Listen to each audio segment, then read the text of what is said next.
Yeah, hey everybody, it's Brian with you from the Game Comment, and today we are playing some more Total War Warhammer 2. It has been a minute since we've played some Warhammer 2. I have not picked it up since the last major DLC, which was the Tomb King DLC, which I enjoyed, but it wasn't my favorite one.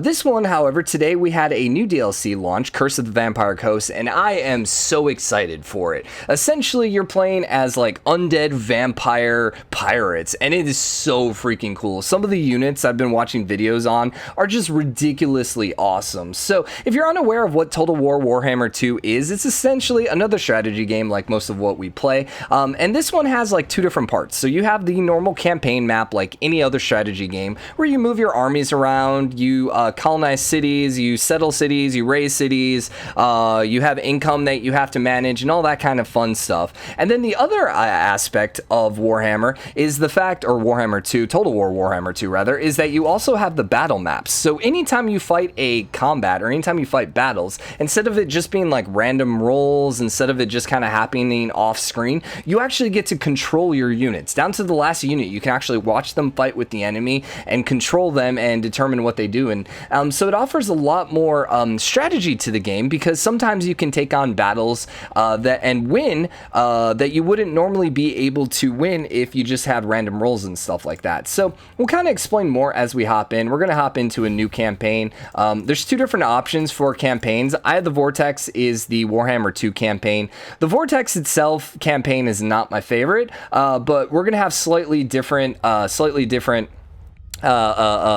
victory conditions, since we're going to be playing as the Vampire Coast, which is cool. Mortal Empires is essentially Warhammer 1 and Warhammer 2, and essentially every single DLC that we've gotten, which we have all of them, you can play as. Now this tends to go a lot slower. The map is a lot bigger, and maybe someday we'll play this again. It's not as fun to me just because it's so slow. Every like in between turns just take forever, but it's really cool being able to play some of the Warhammer 1 civs. So basically all these guys down here are all Warhammer 1, except these are the original vampires, these are the dwarves, the humans, and then these guys are all Warhammer 2. So these are gonna be the stuff mostly that we'll see. Some of these races like the dwarves and stuff, every once in a while you'll see some of them in Warhammer 2, but they're definitely a lot less sparse, or they're a lot more sparse than some of the Warhammer 2 ones. So we're gonna play Eye of the Vortex. We have four different options for leaders. We have Luther Harkon, we have Count Noctilus, we have Arnessa, and then we have Celestria. I might be saying her name completely wrong.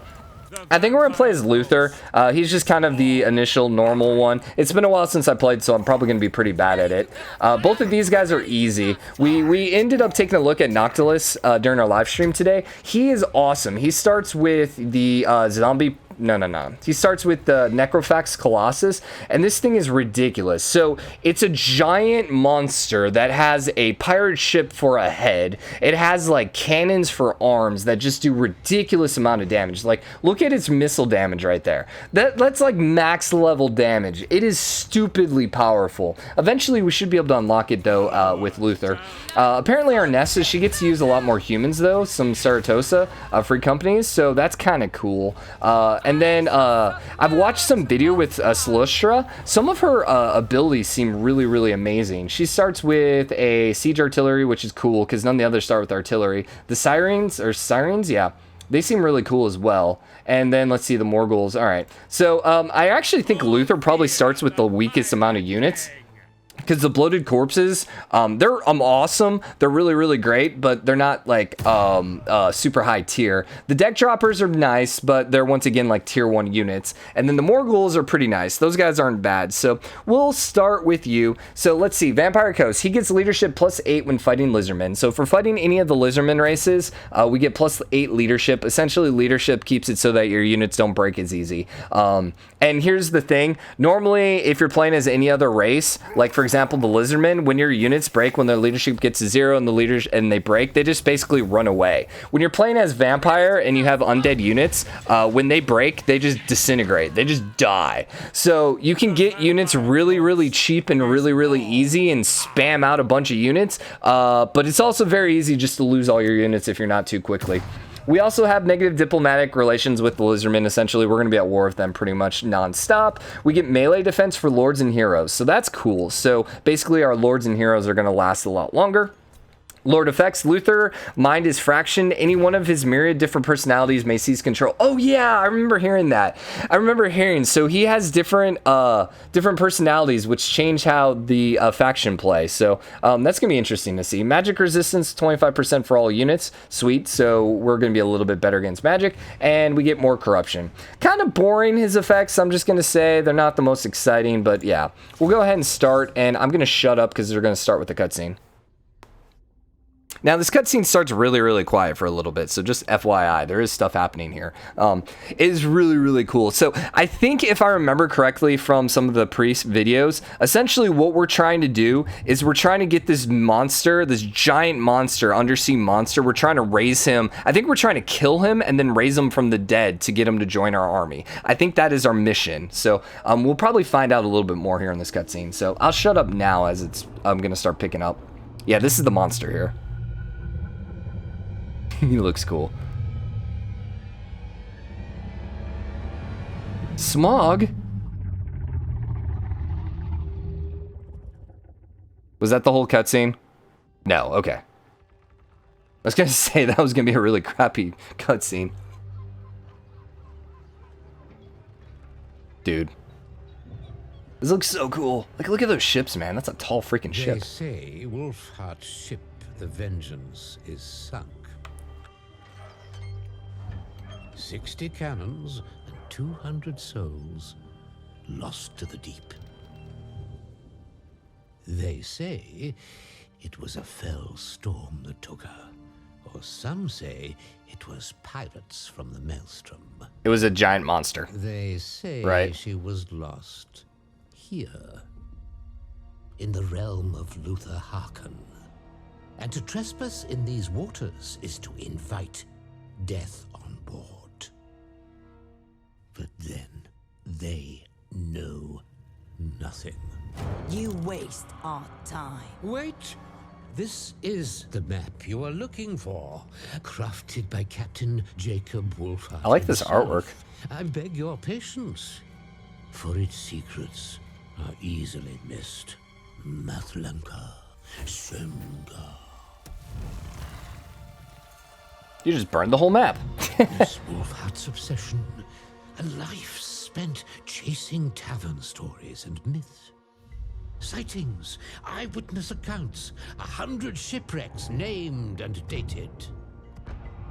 Like you, Wolfheart knew it was no storm or jagged rocks that caused their demise.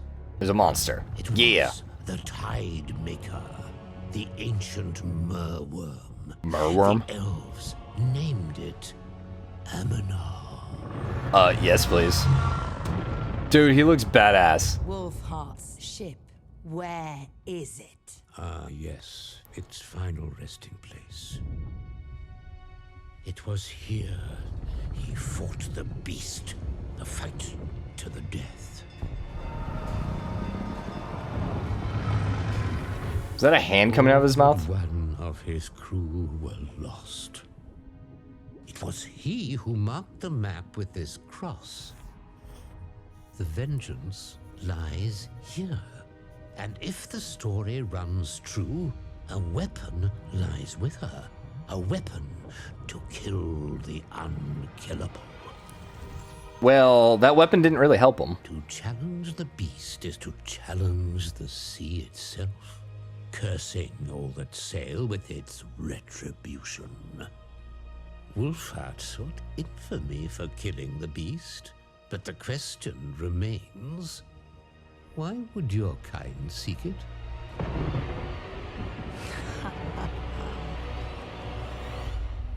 She must be the chick that we could have played as.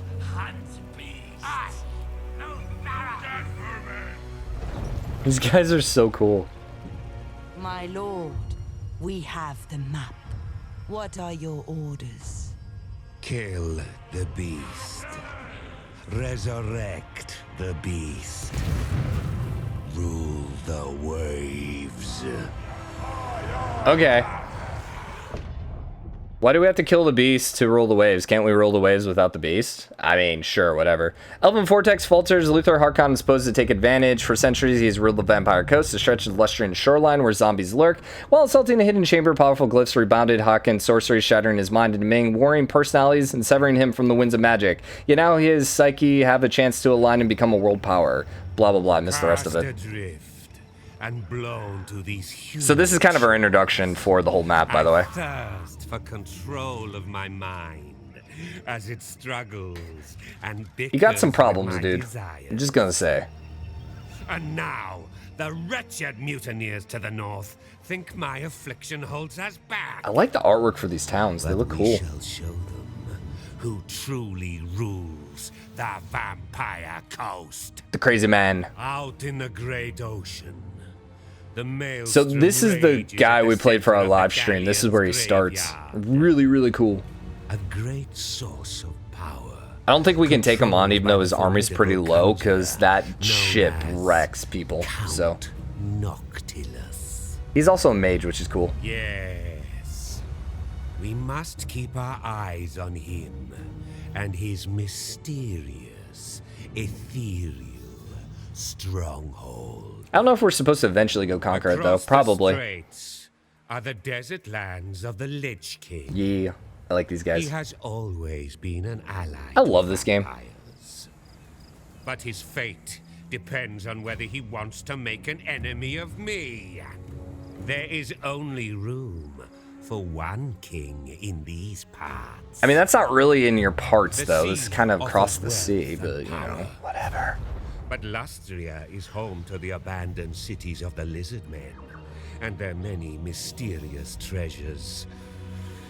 Using their artifacts, we will surely be able to uncover some way to repair my damaged psyche. We must! Now, those raised cities are Scheming probably lizard Ratman, I men of think. Shanwapek have been trespassing.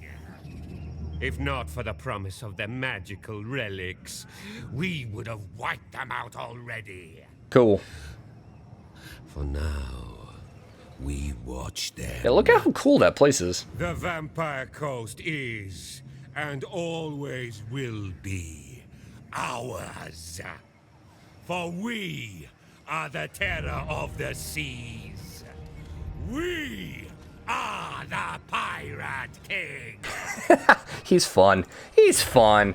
So how they play? A Manar. Beneath the waves, an ancient beast stirs, having laid dormant for millennia. Many seek to kill it, while others wish to command its mighty strength for themselves. Only through the use of an ancient sea shanty and a legendary weapon can you hope to fell this creature and satisfy this campaign's victory condition. Pirate crew and shipbuilding. Enlist and expand your crew via pirate settlements or from your legendary lord's flagships. So what's interesting about these guys is normally you can't necessarily recruit. You can use like global recruitment and stuff like that. But he actually is a shipbuilding panel. So we can actually upgrade him and then we can recruit even while we're at sea, which is really, really, really awesome. But we have to actually upgrade his buildings though. Like we have to unlock these buildings before we can like unlock the higher tier stuff with him.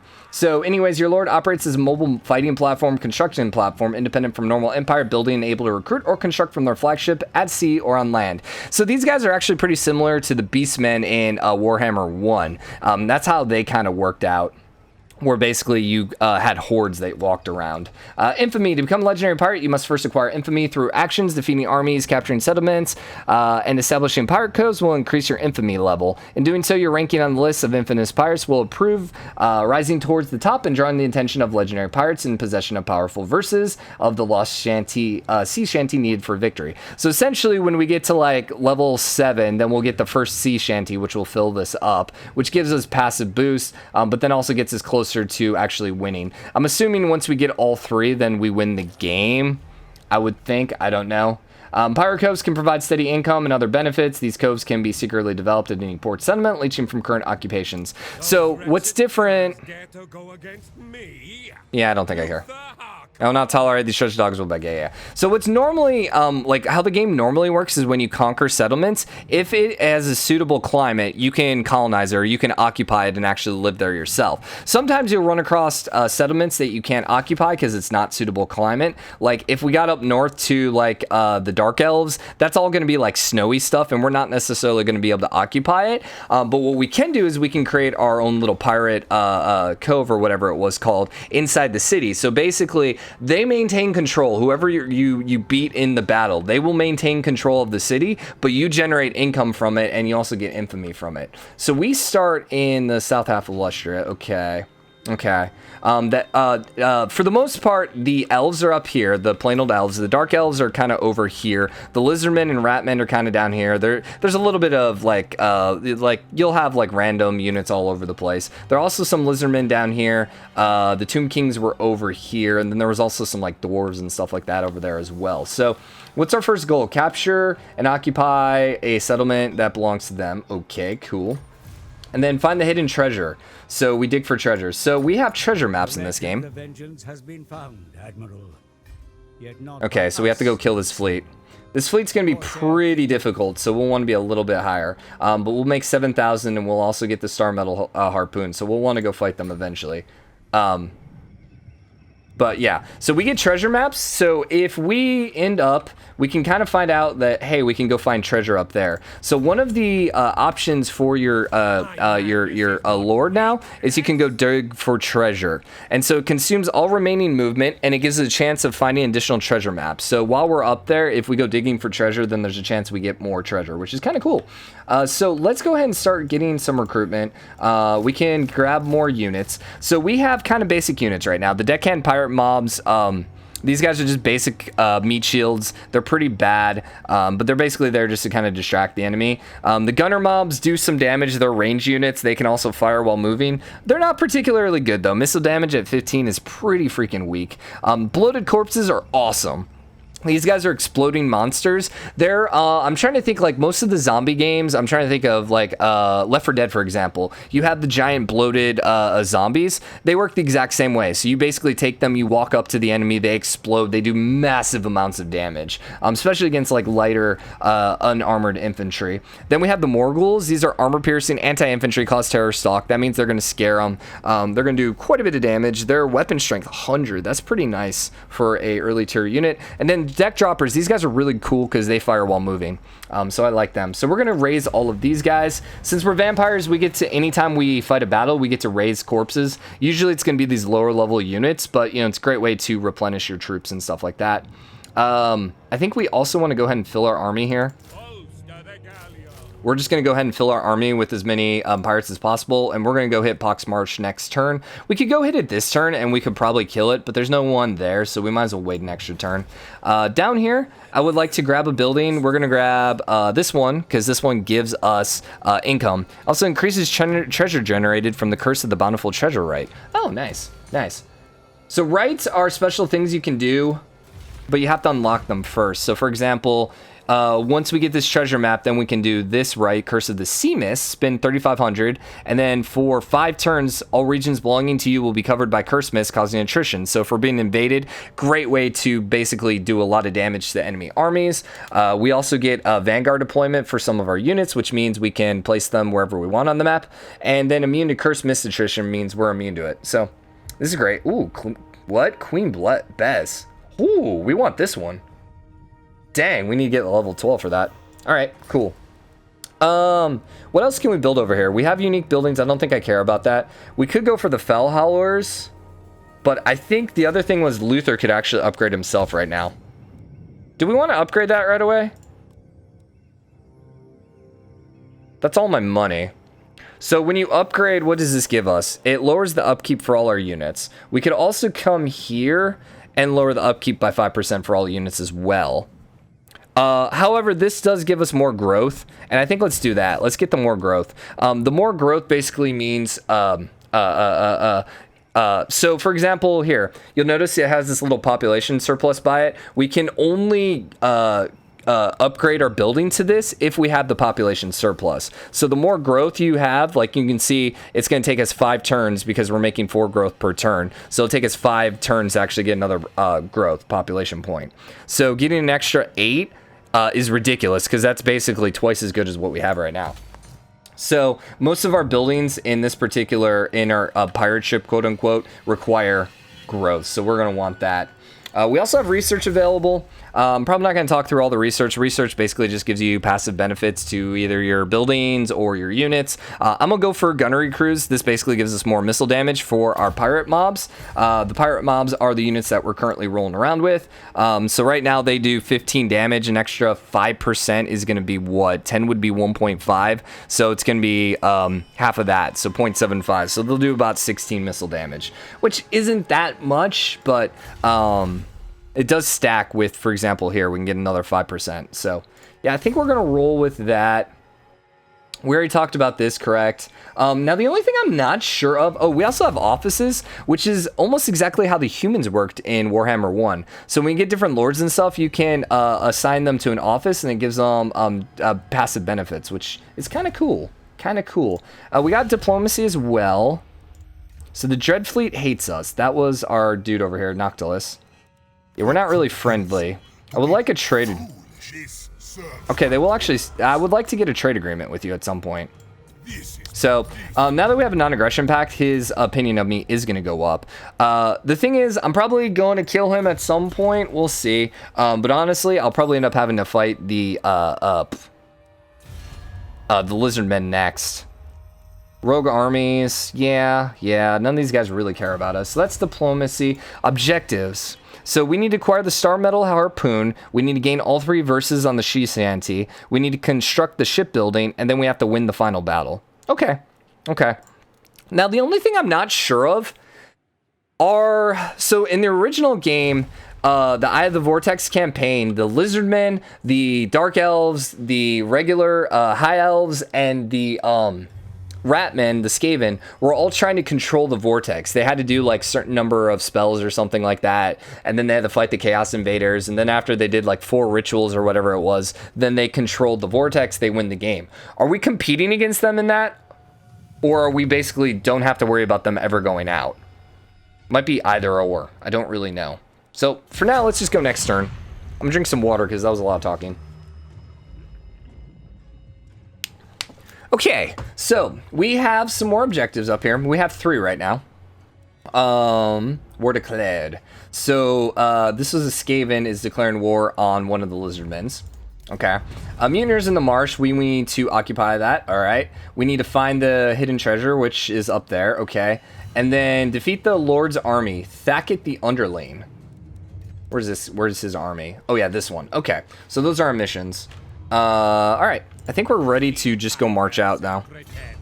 So let's go take over Pox Marsh. Now, normally, I'm just going to auto-resolve battles like this, because you can see our balance of power, we're going to absolutely wreck his life. But anytime we're starting off, it's kind of nice just to, like, launch the battle, because we can kind of see our units, we can kind of see how they work. Also, too, if you're new to the game, this kind of shows you some of the options of the game. So, he's got the same kind of units as us. He's got 2 ranged units. He's also got the bats. He's got 2 of the melee. He's also got the pikemen ones, which we don't have. The pikemen ones, we just need to keep away from our Morghuls because they're large, right? Yeah, they're monstrous. So pikemen do a bonus damage. And this is really why I love Total War Warhammer 2 so much. Not just the fact that we have the ability to actually fight battle on and actually control the units, but just the variety of units. Like, I've been playing Total War games since, like, I think the original Rome, maybe back in the day. It's been a long time I've been playing Total War games. The Warhammer ones just feel so cool because there's so many variety of units. Like, the Lizardmen play so much different than the Skaven, and they play so much different than, you know, our Vampire Coast units. It's really, really cool. And the fact is, like, we don't actually have magic. I don't think he has any access to magic. But when you start throwing magic in there, it just offers so much more variety. It's so cool. So cool. All right, we're gonna put you guys behind. We'll have our bloaters. We're gonna try hiding over here in the forest. I don't think we can hide them in the forest, so we'll just run them into the forest as quick as possible. We'll put our bats over here. We really need to hit his bloater, though, before he comes in charge against us, so we got to be a little careful of that. I'll keep you guys on the flank for now. Something like that will be fine. And then I have you coming over here on this other flank. Do you have any passive effects? Melee expert. Some have focus skills. He's a duelist, so he's great at fighting 1v1. And he can fire while moving. So we'll probably just need to get him up in combat. Yeah, he does have some. So, He has this hex right here. Okay. Magical resistance to everyone within range. He has extra powder. So if ammunition, if they're a full on ammunition, they do extra damage. Oh, that's cool. That's cool, Augment. All right, I'm not gonna read all your stuff. Is that all our units? Okay, let's start battle. So he spawned over here. You go hide, please. I would like him to come at me. I don't know if he's gonna do that though. Now, the other thing with our range units is you can see the range. It's really, really bad. I've been playing the elves the last couple days because I went back and got the Crone and the Queen DLC. And so it's been kind of fun. Why did you just take damage, dude? Why did you just take damage? But anyways, it's been interesting playing as the elves because they have such good archers. And their range is ridiculous. So it doesn't look like he's going to come for us. So we're just going to move out and start getting closer. And I'm just going to move you guys out too. Because, I mean, you're going to have to. Now, we could walk our units or we could run our units. This battle is not going to be that hard. I'm just going to get my guys coming forward. We got to be a little careful that our bats don't get within range. So, maybe even go speed 3 for a second just until we get up here. And once they're in line, then we're going to keep them going. Yeah, you can see some of our units are quicker than others. So let's go back to speed 1. I'm going to move the bats over here. Because we would like to kill the bloating corpse. That's our goal. So hopefully they move out and start charging at me. It's kind of what we want. You guys get up here. See, why are you like white now? What happened? I don't know. Random discharge of noisy firepower gives gunnery mob a small spark of satisfaction. Oh! So every once in a while you're saying they will randomly just injure themselves. Seriously?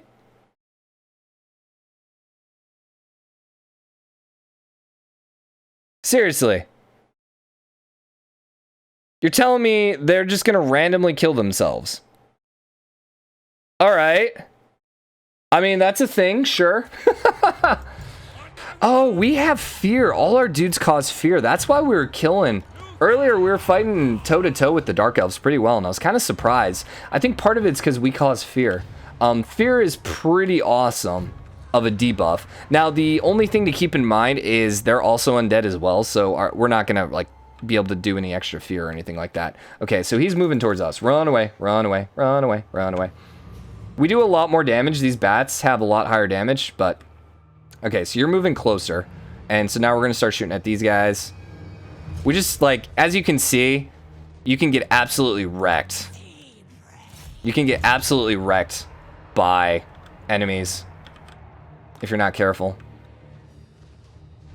And we really need to switch our attack onto this guy, but let's keep shooting this guy until he gets within range.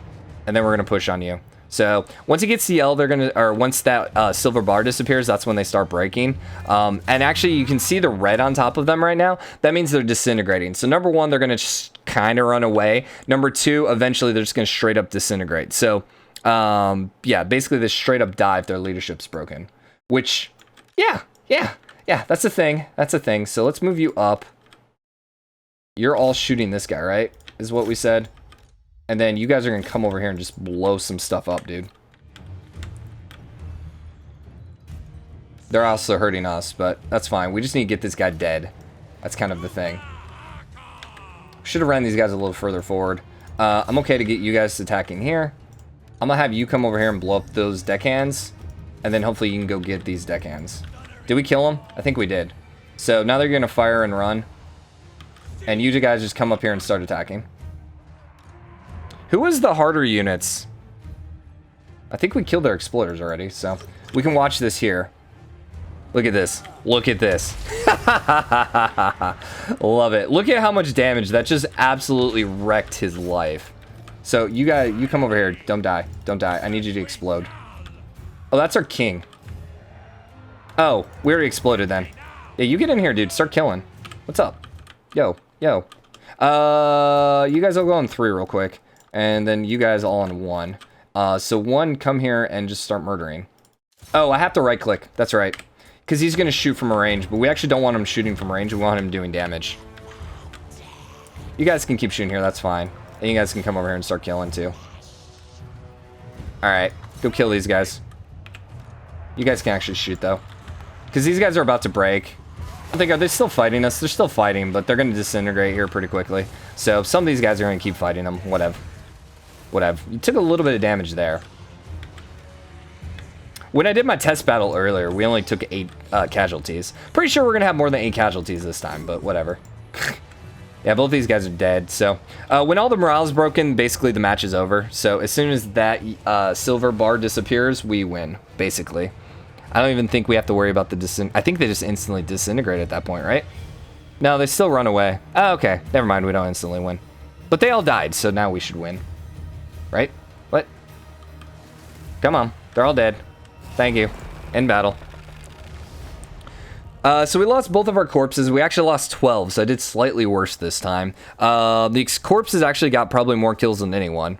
You can see most of those kills, I think, were disintegrating kills, because they lost 207, and that definitely doesn't add up to 207. So basically, we just kind of broke them, and then they just disintegrated, so sweet. So we need to occupy. So we're going to occupy.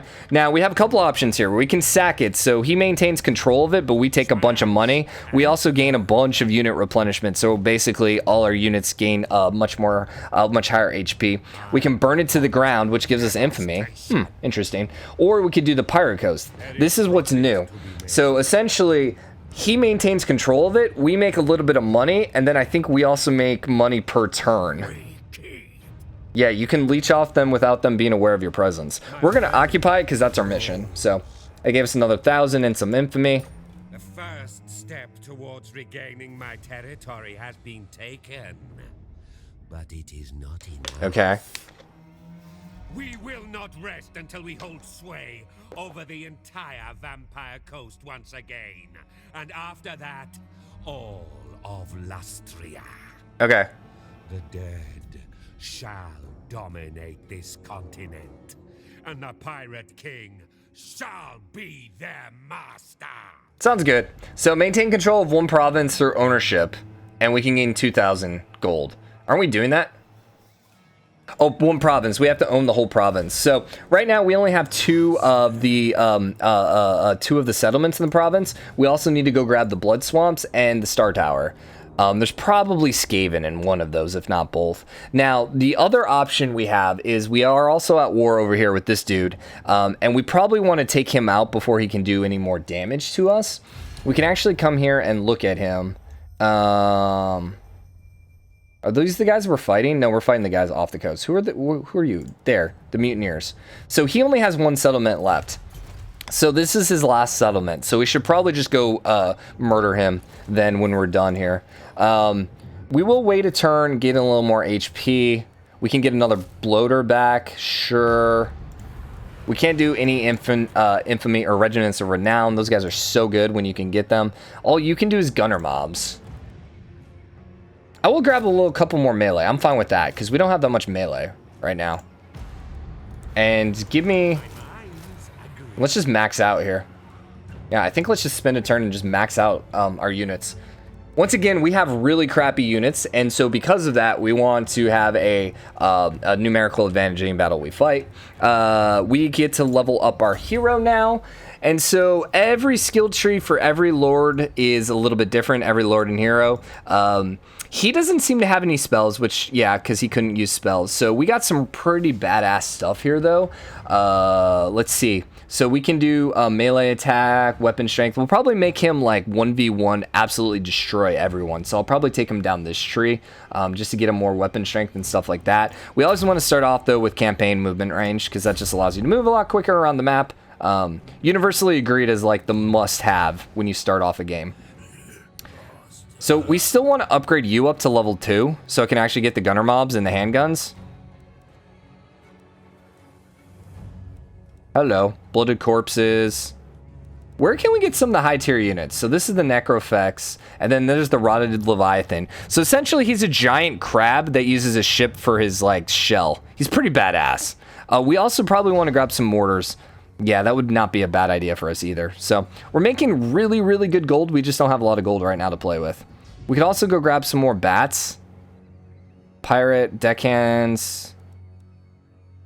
Oh, we could get to the doggies. Yeah, the doggies are not bad either.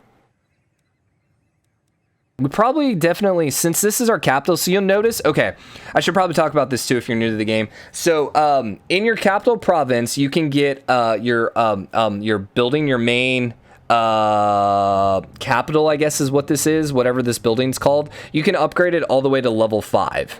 Now, certain buildings require you to have a certain level stronghold before you can get it. So like, for example, to get this building right here, we need at least a level 4 stronghold. Now, the thing is, these other buildings, all the minor settlements, can only get up to level 3. So, for example, we would never be able to get to the Dead Pirates Workshop if we had that in Pox Marsh. So some of these buildings, for example, only go to level 3, like, for example, right here, the Pirate Gallows. So this, we won't want to build... We will never want to build the gallows necessarily in our capital, because we want to save the capital for the buildings that get up to tier 5. Now, sometimes, you know, you might want to grab it because, hey, you want the extra income or something like that. It seems like we get a full 10 slots in our capital, which is nice. Nice. All right, well, let's just advance. I don't think there was any heroes for us to recruit. We probably could have looked real quick, but that's fine. Usually you don't start with any heroes to recruit. Let's pop out real quick. We're at 36 minutes. So he's going to retreat back. They'll probably have a garrison in their home base, which is going to be a little crappy, but it'll be fine. We need to destroy them in 12 turns. We get some gold and some infamy. Yeah, that's what I was going to go do. So now, if we put you to like here, if we put you here, we want to do...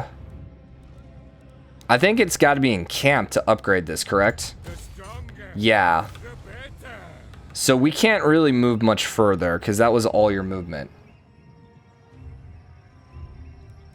Do we want to do that, or do we want to move a little bit further forward? I think let's move a little bit further forward, because we do want to build this.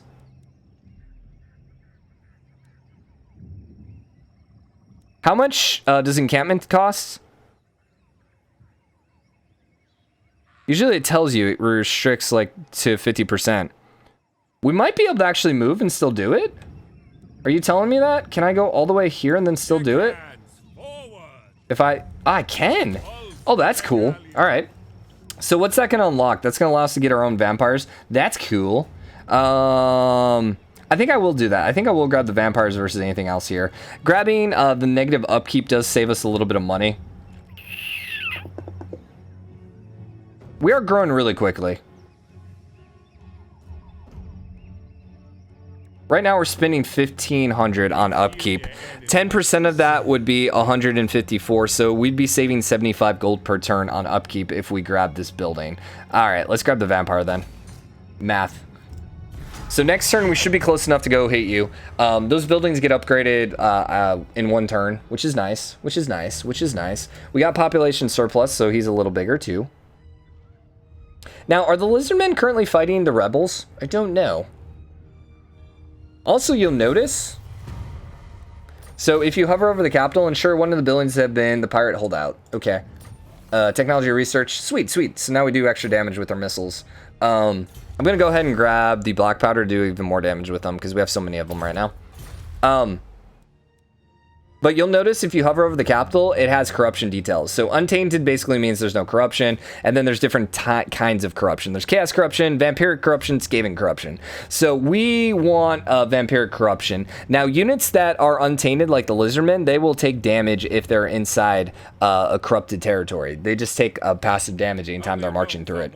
I don't know what happens. I think we just have a lack of happiness if we don't have enough corruption, right? A high level of corruption can cause the army to suffer attrition. Yeah, I don't know what the negative is if we don't get it. So how much money do we have? We have 2,900. This is going to be 1,600. This is going to give us extra growth per turn. And it's going to give us slightly more income. And we get a little extra and we can build another building. I think we go there. I think that's fine. Even though we're not going to be able to afford to upgrade it. This is going to give us more growth. That's fine. And we don't really care about any of those buildings yet. Like, the only one I really, really potentially would want would be this one, I think. We want the extra growth. We definitely want that growth. Fine. Let's just grab it. We're here. Okay. Now, you are good to move out. We don't have the money anymore to build anything. Yeah, you really can't build anything anyways, so let's put you on normal movement, and let's go beat this guy up. Now, remember, he's like the same kind of dude as us, so now, alright, he has walls now. Okay. No, wait, no, he's not. So we have a couple options here. We could go fight this battle now, or we could just encircle him, and then basically, after 6 turns, all these units are going to stay taking attrition damage, and it's going to make him really, really weak. I'm just going to encircle him. He might actually come out and attack us. I think I'm fine with that. I think this battle we'd be able to win no matter what. Can we get another unit here? Yeah, give me another bloater, please. Yeah, thank you. And keep encircling. So you're going to suffer a lot of attrition here. And we're basically just going to be a little passive now for a couple turns. I hate it because it's going to go a little slow, but that's fine. We just got to hope that these guys don't like try sneak attacking us, because that would be a problem. But he seems to be occupied doing other things. Yeah, okay, so he came at me then. All right, let's go ahead and quick save this, and we're going to launch into the battle. But next episode is when we're going to fight this battle, I think. So he has some allies incoming. Usually you can win these battles, not like even if they have a little bit of advantage, just because the AI is pretty bad. What we're going to end up doing is we're definitely going to have to focus down his hero, because once the hero dies, then the rest of the army basically will break. And I don't know if it works the same way with the vampire heroes, the lords, but in Total War Warhammer 1, if your vampire died, all the summoned units basically just also straight up died right away. So I don't know if that's going to work the same way. Like, if we lost Luther, since all these are summoned units, would they instantly die? Except him, because he's not a summoned unit. I don't 100% know. So we definitely want to focus down his hero. We get to put ourselves in the forest, which is great. Yeah, no, we're going to do that next episode. For now, hope you guys enjoyed it. If you did, drop a like, comment, let me know what you think. As always, hit the subscribe button, join the game, comment, and show your support. I'll see you guys later. Bye.